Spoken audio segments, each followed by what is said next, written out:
Have you ever really stopped to think about what a miracle driving is? I mean, we do it every single day. But that journey, from a terrified beginner to a confident driver, that's actually one of the most complex things our brain ever learns to do. So today, let's pop the hood, so to speak, and see how our minds really get in motion. I want you to go back in time for a second. Just remember your first driving lesson. Can you feel it? That absolute panic of being behind the wheel for the first time. The instructor's talking, cars are whizzing by, and you're just sitting there thinking, wait, which one's the brake again? It's total, complete chaos. All of a sudden, your brain is trying to juggle like a dozen new things all at once. Every single one is screaming for your attention. You've got the steering wheel, the pedals, the turn signals. You got to check your mirrors, watch other cars, read road signs, keep an eye on the speed limit. I mean, it is a massive, massive overload. So the question is, how on earth do we get from that panic to, well, just driving? Well, it turns out our brains have this incredible solution for dealing with all that chaos. What does it do? It starts to build a map, an internal blueprint for the entire skill of driving. All right, so let's start right at the beginning. How does the brain even begin to build this driving skill from basically nothing? Okay, so this blueprint, scientists have a name for it. They call it a mental model. It's basically your brain's own little instruction manual for how something works. In this case, for driving, it's that super basic connection between cause and effect, right? You press the gas pedal, the car goes. You turn the wheel, the car turns. This is the absolute foundation of the skill. So this whole process of building that first basic mental model, it has a technical name. It's called first-order adaptation. Now, I know, that sounds a little complicated, but trust me, it's something we've all been through. It really just breaks down into a few steps that are going to sound very, very familiar.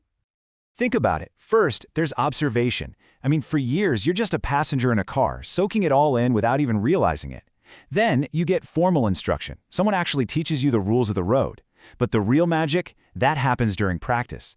That's the trial and error part, where you're physically out there, behind the wheel, forging those new connections in your brain and turning all that theory into actual real-world action. Okay, so following the rules is one thing, but to become a truly good driver, you have to do something else. You have to learn how to learn. And that's a whole different ballgame. So let's put these side by side. If that first-order adaptation was all about just learning the basic rules, the next level up is what's called second-order adaptation. And this is where you take control. You start managing your own learning strategy. You're not just passively taking in information anymore. Nope. You're now actively figuring out the best way for you, personally, to learn.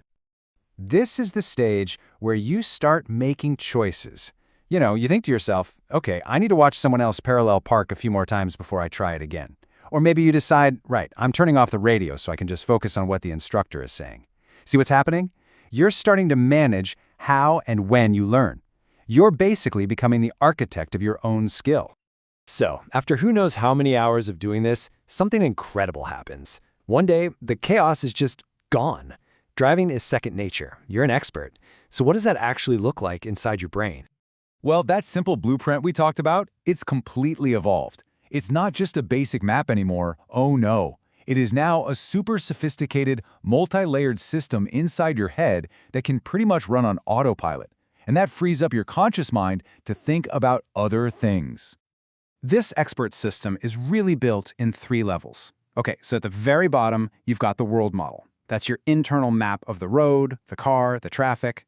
The next level up is the self model. That's the part that's constantly using practice to update and improve that map. And then, at the very top, you have the control model.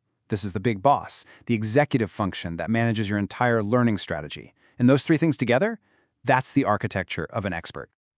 Now, this whole blueprint for an expert brain, it's not just cool neuroscience.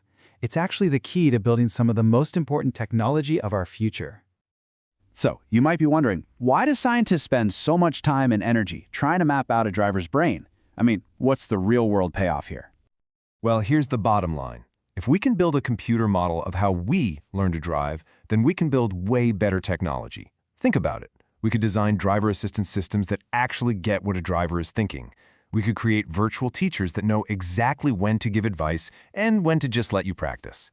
And the big one, of course, we can develop self-driving cars that don't just blindly follow rules, but can actually learn and adapt just like a human expert.